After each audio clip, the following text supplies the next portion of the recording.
Warga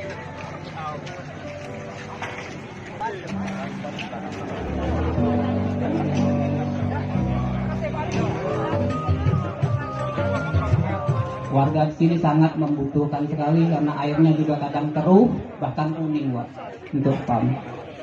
Kalau jalan mungkin sebagian mulai sudah ada pengecoran, untuk tahun ini juga ada pengecoran ke lorong-lorong, tapi untuk jalan porosnya yang belum, Pak. Mungkin tadi Bapak masuk di Jalan Sungai Sedapat 2 itu mulai ada yang berlubang. Nah, mungkin kalau bisa tambahannya untuk perbaikan, Pak, di